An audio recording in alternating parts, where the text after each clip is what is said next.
पंजाब हुकूमत ने पेंशन खत्म करने के लिए मुस्तकिल मुलाजमत का कानून मनसूख कर दिया। अब नए ऑर्डिनेंस के तहत पंजाब हुकूमत मुलाजमीन को बुनियादी तनख्वाह के स्केल की बजाय यकमुश्त तनख्वाह के पैकेज पर भर्ती करेगी, यानी लमसम तनख्वाह ऑफर की जाएगी, जिसका मतलब ये होगा कि ऐसे मुलाजमीन मुस्तकबिल में पेंशन के हकदार नहीं होंगे। पंजाब हुकूमत का मुस्तकिल मुलाजमत का कानून मनसूख करके पेंशन खत्म करने का फैसला सूबे की जो ब्यूरोक्रेटिक और मालियाती समत है उसमें एक बड़ी पॉलिसी तब्दीली के तौर पर देखा जा रहा है। हुकूमत का मौक़िफ़ है कि पेंशन का बढ़ता हुआ बोझ सूबाई ख़जाने के लिए नाकाबिले बर्दाश्त हो चुका था, क्योंकि हर साल बजट का एक बड़ा हिस्सा पेंशन की अदायगियों में खर्च हो रहा था, जिससे तरक्याती और अवामी फलाही मनसूबों के लिए गुंजाइश महदूद हो रही थी।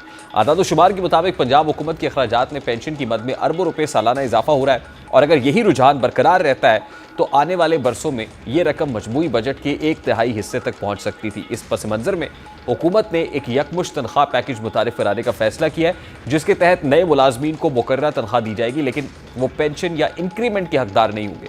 ये फैसला मालियाती नुक्ता नज़र से गो के वक्ती रिलीफ फराहम करेगा, लेकिन समाजी और इंतज़ामी सतह पर इसके कई गहरे असरात मुतवक्के हैं। सबसे अहम असर ये होगा कि सरकारी मुलाजमत की वो कशिश जो पेंशन, सिक्योरिटी और मुस्तकिल नौकरी के तसव्वुर से जुड़ी थी, अब बड़ी हद तक ख़त्म हो जाएगी। सरकारी नौकरी को हमेशा एक मुस्तहकम और महफूज पेशा समझा जाता था, ख़ास तौर पर मुतवस्सित तबके के लिए जो मुस्तकिल आमदन और रिटायरमेंट के बाद माली तहफ़्फ़ुज़ को तरजीह देता है। लेकिन नए निज़ाम में जब पेंशन और सर्विस सिक्योरिटी ख़त्म कर दी गई है तो बासलाहियत नौजवान सरकारी मुलाजमत की बजाय निजी शोबे या बैरून मुल्क रोज़गार को तरजीह देने लगेंगे। माहिरीन के नज़दीक इससे सरकारी इदारों में टैलेंट की कमी पैदा होने का खदशा है, जो लॉन्ग टर्म में कारकर्दगी पर मनफी असर डाल सकती है। दूसरी जानिब मुस्तकिल मुलाजमत के खात्मे से सरकारी अमले के अंदर अदम तहफ़्फ़ुज़ और बेयकीनी की फ़ज़ा बढ़ सकती है।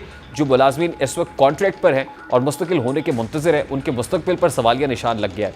एक तबका समझता है कि नया कानून उन पर भी लागू होगा और वो कभी मुस्तकिल नहीं हो सकेंगे, जिससे उनकी कारकर्दगी और वाबस्तगी पर असर पड़ सकता है। ये सूरत हाल सरकारी इदारों में अदम इत्मीनान, टर्नओवर और एहतजाजी रुझानात में इजाफा कर सकती है। ताहम हुकूमत के लिए एक मस्बत पहलू यह है कि इस फैसले से बजट में लचक पैदा होगी, क्योंकि पेंशन की मुस्तकिल ज़िम्मेदारी खत्म हो जाएगी। सरकारी मुलाजमीन की बड़ी तादाद रिटायरमेंट के बाद तवील अरसे तक पेंशन लेती रही है, जिसका बोझ हर साल बढ़ता चला जा रहा था। अब नए मॉडल में हुकूमत सिर्फ फ़ाल मुलाजमीन को तनख्वाहें देगी, जिससे माली मनसूबाबंदी निस्बतन आसान होगी। मजमूई तौर पर देखा जाए तो ये कानून सूबाई मईशत को वक्ती तौर पर सहारा दे सकता है, लेकिन तवील मुद्दत में इसके समाजी और इंतज़ामी असरात नुमायाँ होंगे।